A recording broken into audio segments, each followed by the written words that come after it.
Thank you very much. Briefly introduce myself. My name is Richie Kmack. I'm with ExxonMobil. And if you've never heard of Exxon before, you may have heard of Proxxima, which is a resin that we make. Thank you. With that in mind, I'd like to just start off, answer the first question of why am I here? ExxonMobil we really have three roles in this role with FRP reinforcement. So first of all, we're an owner-operator, right? We have large refineries and chemical plants all over the world and projects that use copious amounts of paving. So we are looking to continuously improve not only how we build them, but also the cost of maintaining them, which FRP Bar goes a long way in doing that. Second, I'm an engineer, and we do have an army of engineers within the company. And as engineers, we do believe in sharing our learnings as a community. We also want to continuously learn from those experiences, and we want to influence our peers, not just here in this room, but also elsewhere within the process and petrochemical industry. And finally, as a supplier, we do recognize that GFRP Rebar is a key application for our Proxxima resin. So there's also that business interest there. I have to be fully transparent about that. If you're unfamiliar with oil and gas facilities, perfect, thank you. They're generally what you would expect. They're very dirty. There's a lot of nasty things going on. Corrosive soils. They're not necessarily in the best real estate either. We're soft clays, coastal river clays, not the kinds of place you'd probably want your house. So we really are fighting nature a lot of times. And we also have things like caustics and acids, chlorides, all sorts of things that if you get it on concrete, it can become very deleterious and cause you all sorts of maintenance issues. So examples of what we typically see, things like plant roads, spill pads, and then as you get into things like secondary containment and cooling water basins, hazardous storage areas, these are going to be in the environmental concrete realm, which I won't talk about here because that's its own separate area, but it is sort of another step that we want to be able to take in the future with FRP. The benefits that we see, right off the bat, it's probably pretty obvious. We like non-corrosive nature of FRP bar. It helps us a lot. We like that ultimately that non-corrosive trait can give us lower life cycle costs as well. If I don't need to go in and replace paving every 15 years, but I can extend that to maybe 30 or 50 years, I'm going to love that. That's way cheaper for me. And then as we've been finding through some of our applications, we are getting lower labor costs. I'll talk about that in a little bit with one of our case studies. So with all this in mind, we first dove into FRP bar a couple of years ago. We worked with Gator Bar, and they helped teach us and educate us and get us excited about it. But of course, we need to start with some idea of how do you build with this, right? We have a lot of experience doing paving. I made some comments earlier in the morning, maybe you heard. A lot of experience in paving, but even with steel, rebar, traditional 360 paving, the design approach is all over the place. So we went to the subgrade drag equation. We used the 440 resources that we had. And we noted, of course, you're really doing a balancing act between stiffness of the bars and the joint spacing, right? So sometimes you're trading one for the other. And I will point out, as we've been working with this, we hear more and more, there's other things at play, right? There's bond strength, maybe there's coefficient of strain and compatibility with the concrete. Well, it's not covered in that, so maybe that's a limitation, and we understand that. I do also want to point out, though, that this whole, the issue of thermal and shrinkage and the minimums from the structural codes, it does come into play, because believe it or not, the engineers that we work with, not necessarily employed by us, but that design our facilities, historically over decades, it's all over the place. And I guarantee you're going to see this minimum show up a lot. And usually the perception is, well, more is better, right? I want to be safe. I don't want ExxonMobil to sue me because their slabs are cracking. So there's a bit of a fear mechanism. And I think there's an opportunity for educating, not just on the steel side, but that would also benefit us on the FRP side. Because I don't think that ultimately we want to be driving towards the 440 code limit when we're doing non-structural paving. Another parameter that we approach the design is crack width, right? It's very important to us as owners, right? Cracks are probably the most obvious thing you're going to see in the slab to tell you whether or not it's good. Now, I may have a perception as an engineer, but my operator that's out there that's running his forklift over that or that's seeing cracking happening within the panel is going to call me up and ask me, hey, is this okay? Do I need to go get it, demo it out and redo it? We do have a method out of the 440.1R guide. It starts, as Vicky was showing, starts with the maximum bar spacing, and you kind of dig in, and there's a variable in there for a crack width, and you can sort of switch this thing around and get an indirect method for coming up with a predicted maximum crack width. And I will say a caveat on crack width. I mean, it is not a 100% reliable method. You are making a prediction, and what you get can vary quite a bit from that. So I don't want us to fall in and say this is the magic formula, because that's not true. But it does get us in the direction and maybe gives us a means to compare. Now, as far as acceptable crack widths, again, it's kind of spread out all over the ACI documents. If you want to copy and paste this, I feel like I've done you a favor at least. Saved you a bunch of reading. But logically, going from your finest cracks, where it's mostly based on corrosion of the rebar and even aesthetics, you're in that 0.3 or less range, 0.3 millimeter or less range, way up here. And this is often what we see limiting us on steel, right? We all want to have corrosion. And often operators, they just don't want to see ugly cracks, right? Sometimes aesthetics is more of a driver than anything else. But as we move up through it, then we have our structural limits. And we start to see, again, the limits that have been discussed earlier in this workshop around aggregate interlock. That's around 0.5, 0.6, 0.7. That's where we start to see those limits come into effect in the FRP documents. So around that point is, hey, maybe that's a practical limit for me as an owner. I really don't want to be going above that. And because I'm super conservative, I don't even want to approach that. I'll just take half of that, maybe, and I'll be happy with that. Okay, so again, to condense some of the things that we quote know about steel rebar paving, right? We know things about pretty consistent stiffness. We have that historical subgrade drag equation that was originally used for steel, and in 2006 it disappeared from 360. Doesn't mean that it's still not used.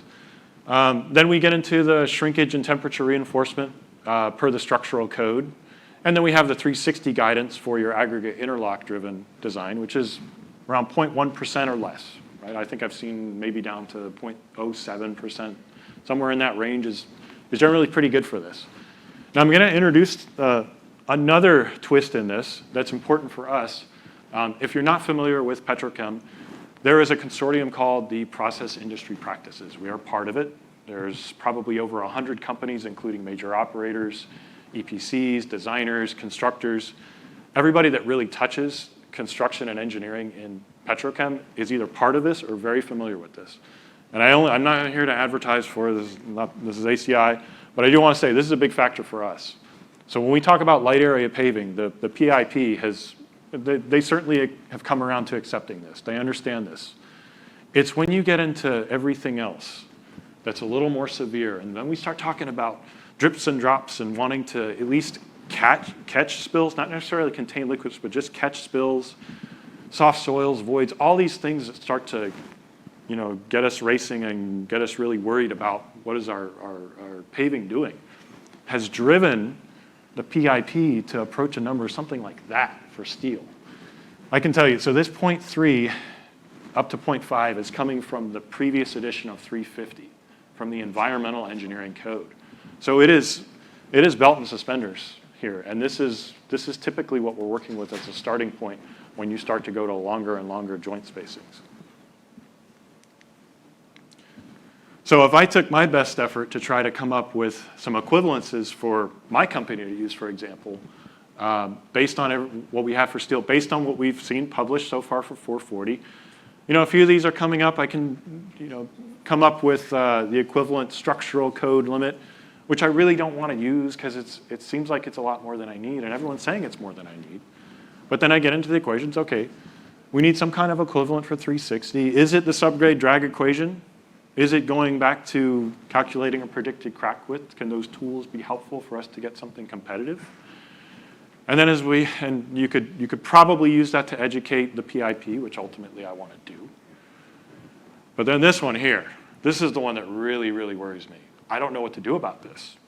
Frankly, I just don't know what to do about it. So this is definitely on our radar that we want to influence. We want to either challenge this or understand how can we approach this type of performance with FRP bar and sell it to our peers. So let's get to some examples, right? This is the part we came for.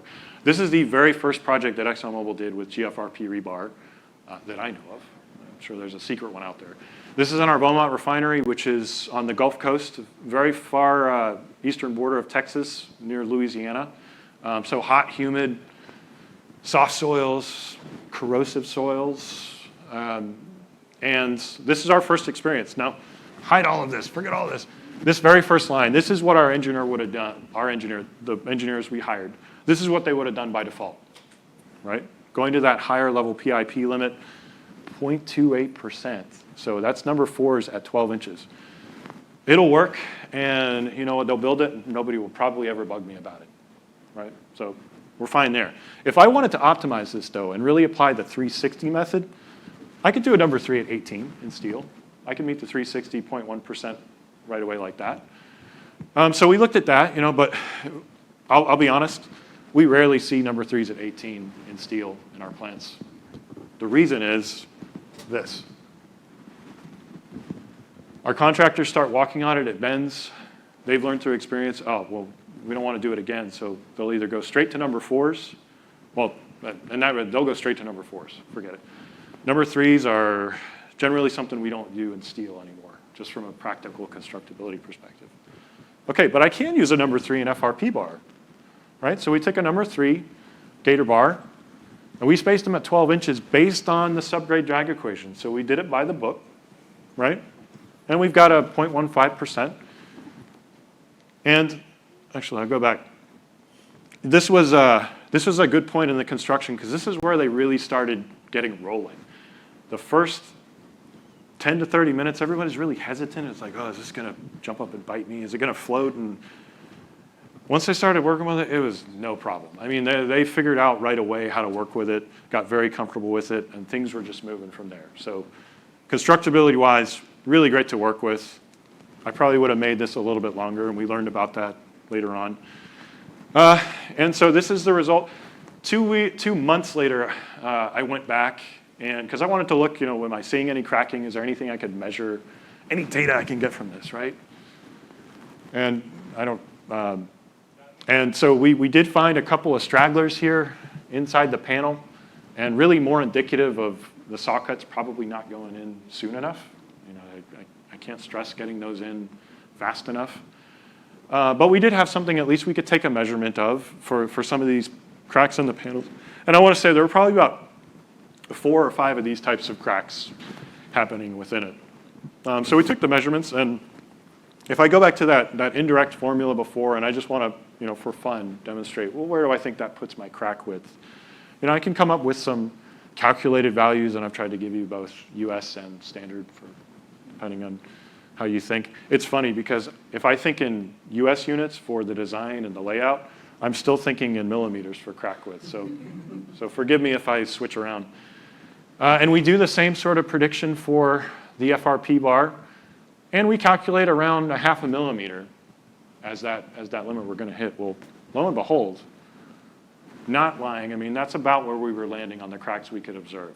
Now, I'd love to be able to get in and get a better section of the control joints because that's really where I want to see the crack. If it's working the way it's supposed to, that's where they should. I'd really like to be able to measure those, but that's not always the most practical thing to be able to do. You know, you usually need to plan for that in the construction so you can look at it from the side. But I'd say, you know, as an owner, wow, that's pretty good, right? I mean, okay, we know something about what we're doing. Another example in our Baytown refinery, this is closer to Houston. We did end up for some of these corner bars, we made them a little bit longer, doubled them up in places because we didn't want to get those errant cracks happening. And same thing, I don't know if it's been talked about here, but we had only straight FRP bars, and then along the edge we used just ordinary steel hooks. No problem. Not really a problem for us to do that. Of course, I'd like to get to the point where we're using FRP hooks, but in the meantime, this was not an issue for us to be able to mix them like that. And we tell our contractors and our engineers that, you know, go right ahead if you need to do that. Or if you need to swap out an FRP hook with a steel one because you ran out, just do that. Just get it done. So finally, I moved to our main case study that I wanted to share. This is our chance to scale up, right? So the projects that you've seen, they're 10,000 square feet, I mean, fairly small, but good for us to start testing the waters. This is a much bigger one. This is in China. This is called the Daiwan Technology Center. It's part of a much larger project called China One. So this is only a small section of it, small. But it's an important part of it. It has a bunch of our labs. It has some storage for pellets. So you're thinking small trucks, delivery trailers, forklifts, that type of traffic. Not big, heavy cranes like we have in a lot of our refineries. Plan was to place concrete in first quarter of last year. And so the initial design was, it's all steel. All of this yellow amber road was going to go in place with steel rebar. So we proposed, let's do it in FRP. Before we got that far, we actually said, wait a minute, what if we did half of it in FRP and half of it in steel? So we started with our base steel rebar design of 12 millimeter steel, which is roughly equivalent to a number 4, not exactly, but roughly, at 300 millimeters. And because we're super conservative and we want to translate things in terms of stiffness, our default design was a number 4 bar, similar, but slightly tighter spacing. Okay, so we're balancing stiffness here. And I know that's contentious. Knowing that in mind, we also did a 1-to-1 test strip. So we did about a 60-meter strip with a number 4 bar at 300 millimeters. So about as equivalent as you're going to get between a metric steel and a US measured bar. And it's not on accident either. We were we intended to have this traffic lane, this main traffic artery, so that we could line up 2 test sections of FRP along with the steel section. So that's the theory of how great this is going to be. But it's all roughly about 13,000 square meters worth of paving, half of which is FRP bar. So it's a pretty good example for us to start working from. The Chinese building code does not currently account for FRP bar. So there's a good chance for us to introduce and help them educate. I think they're using this as one example to start creating their code and start catering to using this. But that means that we fell back and we're using the 440 documents where we needed to. As I said before, we did assume a tighter spacing by default for the FRP just because of stiffness. And again, this is contentious. This is the kind of thing I want to bring to light and bring to the group to discuss. We are an owner, we're a user. This is where we're coming from when we start applying what's in 440. And we also looked at crack calculations like I showed on the previous ones. All of our slab designs are 8-inch or 200 millimeters thick. I didn't show a section here, but they also had kind of a lighter concrete base underneath them, sub-base. So they weren't sitting directly on soil. Actually, not very unlike what Dr. Nani was showing earlier. And here's a little more specifics on the design. I mentioned the number 4s, first at 300 for steel, and then we did 2 different sections of FRP, one at 200 and one at 300 millimeter spacing. Joint spacing was all identical for all of them. So it was a maximum joint spacing of 5 meters, which is roughly 16 feet. Not too exotic, pretty similar to what 360 is going to have you do. And you can see the reinforcement ratios here. I mean, for the steel, this is what's driven by the Chinese building code. It is essentially what we might call the structural minimum for ACI 318, right? And then if you look at how the FRP takes off of that based on stiffness adjustment, it's actually not far off from what the 440 structural code would say. Disclaimer here that's already been said is that's not the recommended way to apply 440, but they do line up. It's about as close and equivalent to that as you can get.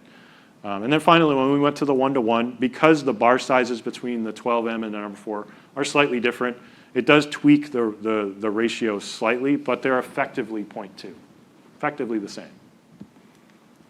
Okay, and I do want to say, this is a workshop on design, but I think that knowing the design and the benefits of the construction can work together really well.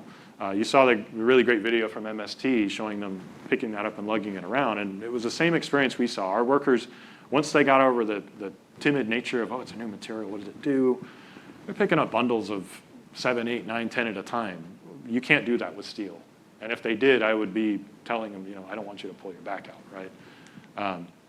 Works very similar to steel in a lot of respects. It ties together, same methods there. Like I said, once your construction crews start working with it, they really love this stuff. They really love what they can do with it. They figure it out quickly. you want to listen to what their feedback is because they're going to educate you on what works and what doesn't work. And then finally, I like this one where he's just standing on it. I mean, I probably wouldn't recommend it, definitely with the number 3 steel, but it's really neat to see this and know that wherever he goes, even if it deflects, it's going to bounce back.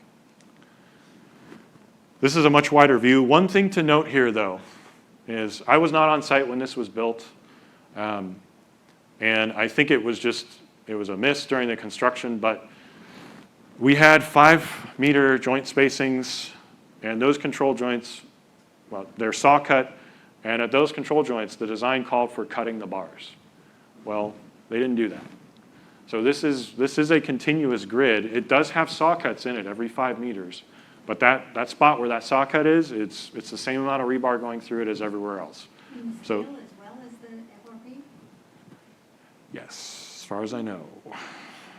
Actually, good question. I really should confirm on that. But this was more me looking at pictures and grilling them as like, wait a minute. Did you cut these bars? Like,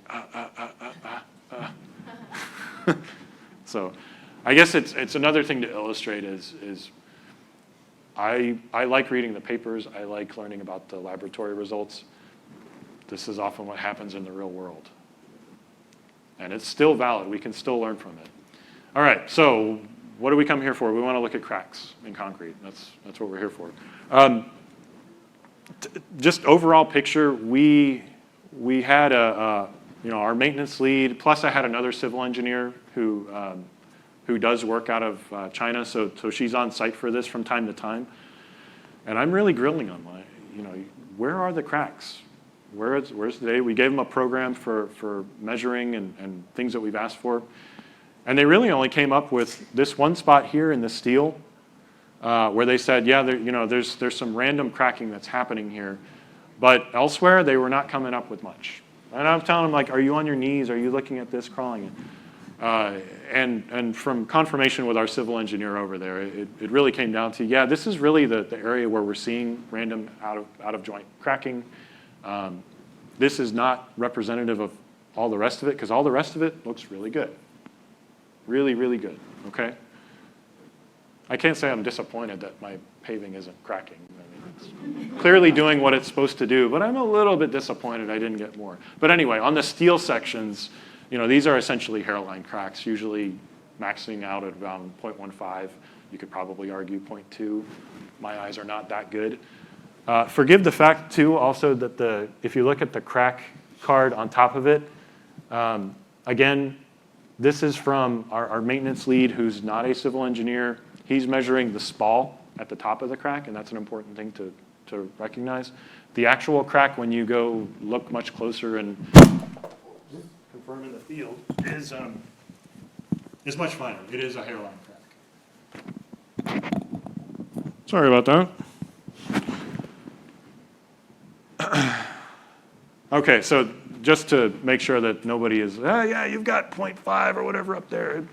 We really don't. And if I could Photoshop those in a different way, I would to move that. But all right, so drum roll here. Here's the FRP sections. And again, similar argument, lots of back and forth with me is, I don't believe you. Are we only looking at 2 spots? And really, it turns out from some second and third opinions, yeah, it's really only 2 spots where we're seeing a substantial amount of crack, I should say, where we're seeing noticeable cracking in the panels.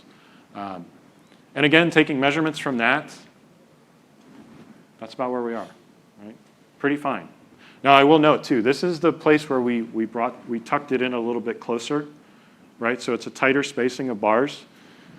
And you can see, again, they were kind of a little ambitious in what the crack actually constitutes, but I can assure you, looking at these very closely for hours, they are hairline. I mean, they're of no concern to me as an owner. One thing that's distinctive here is this particular crack that you can very finely make out. That's where our construction joint was. So I'm a foot from there. I'm basically right next to a point where there shouldn't be any stress, right? So something was probably restraining this at some point during curing. And I know all we're doing is measuring cracks within the panel, but if I wanted to take a guess at that, I would say that this crack here formed because this was not doing what it was supposed to do. So could I make a leap of faith and say, hey, this is what a control joint should have it going through it? Yeah, I'd like to. And that gets to another point is all of our control joints, they're sealed. They've got a very tight mastic in them. Most of them are, I want to say, about 1.5 inches deep. So even if you can go in and carve them out, it's very difficult in this environment to go in there and measure what's the crack in the control joint. What I could probably do with a little effort is confirm that there is a crack in that control joint, which I would like to do because when we got to this part here, which is our 1-to-1, and that's in the summary, well, we didn't observe any cracks here yet. Now, these have 5-meter joint spacing, so logically, it's telling me those cracks, they are there, and they're in the joints. Okay, I'm happy with that. I'm happy with that so far.